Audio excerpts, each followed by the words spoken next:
철강 관세 50%? 이번에도 외교로 풀릴까요? 투자 전략은 어떻게 잡을까요? 안녕하세요. 오늘도 여러분들과 함께 시장을 둘러보는 우영미입니다. 오늘은 시장 전체를 흔드는 핵심 매크로 이슈죠. 바로 트럼프 대통령의 철강 알루미늄 관세 인상 조치, 그리고 그에 따른 철강주 대응 전략과 순환매 포인트를 정리해 보겠습니다. 무슨 일이 있었던 건가요? 6월 4일 0시 트럼프 대통령이 철강 알루미늄 관세를 25%에서 50%로 인상하는 포고문에 서명을 했습니다. 즉시 발효된 이번 조치는 영국을 제외한 거의 모든 교역국이 포함되어 있어서 한국은 물론 캐나다, 멕시코, EU까지 전방위 압박을 받고 있는 상황입니다. 트럼프 대통령은 이번 조치는 미국 산업에 또 다른 큰 기회가 될 것이라고 강조를 했고요. 그 배경에는 중국의 과잉 공급 견제, 자국 제조업 부흥, 그리고 대선 재집권 이후 강한 통상 드라이브가 깔려있는 것으로 보입니다. 그럼 각국 반응은 어떤가요? 이게 단순한 조치가 아니라는 걸 보여주는 게 바로 지금 전 세계가 동시에 외교전에 들어섰다는 점입니다. 멕시코는 50% 관세는 불공정하고 지속 불가능하다면서 6월 6일 워싱턴에서 미국 측의 공식 면제를 요청하겠다고 밝혔고요. 우리는 미국 철강을 더 많이 수입하고 있다는 논리까지 들고 나왔습니다. 캐나다도 역시 미국과 면제 협상 중이고 유럽연합도 6일 파리에서 미국 무역대표부와 담판 회동을 갖기로 한 상황이에요.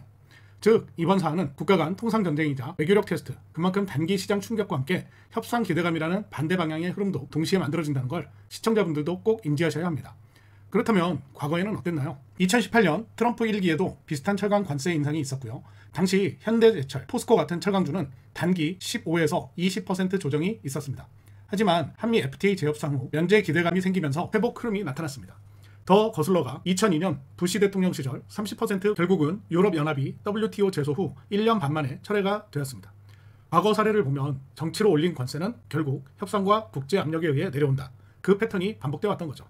그럼 지금 철강주는 어떻게 대응을 해야 할까요? 이 부분에 대해서 세 가지 방향으로 나누어 설명을 드리도록 하겠습니다. 첫 번째는 미국으로 철강을 많이 수출하는 기업들입니다.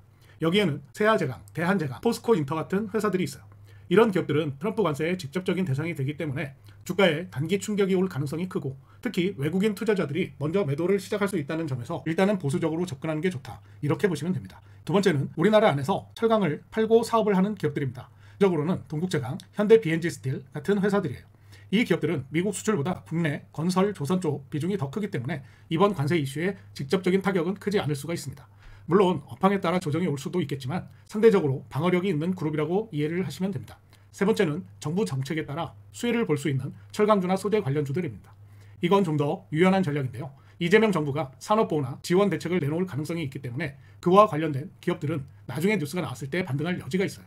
즉 지금은 조정을 받더라도 정책 기대감이 살아있는 종목들은 중간중간 반등 타이밍을 노려볼 수 있다는 거죠. 이번 관세 이슈 대체 소재 테마로 어디까지 번질 수 있을까요? 여기서 주목할 건 철강 대신 뭘 쓸 거냐라는 이슈가 새로운 테마 순환매를 만든다는 점입니다. 지금도 이미 일부 알루미늄, 복합소재, 비철금속 관련 종목들은 단기 기대감으로 수급 유입 조짐이 보이고 있고요. 2018년에도 실제로 사마 알루미늄, 티플렉스, 더구전자 같은 기업들이 철강 대체 소재 테마로 급등했던 사례가 있습니다.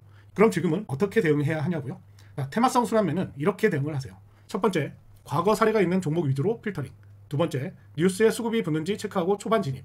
세 번째, 매수 후 하루나 이틀 내 단기 고점 분할 익절 전략.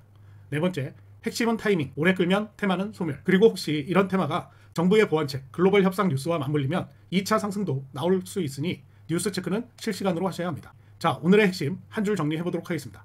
지금은 철강주를 피하고 대체 소재는 놀이되 뉴스 타이밍이 전부인 장이다. 이번 철강 관세 이슈는 단기 조정이 아니라 국제통상 구조 자체를 흔드는 이슈라서 국가 간 외교 흐름, 수급 변화, 정책 기대감까지 종합적으로 봐야 하는 시점입니다. 오늘도 끝까지 시청해 주셔서 감사합니다. 궁금하신 종목 있으시면 댓글 남겨주시고 구독, 좋아요, 알림 설정도 꼭 부탁드립니다. 그럼 다음 영상도 글로벌 시장과 함께하는 우현미 기대해 주세요. 감사합니다.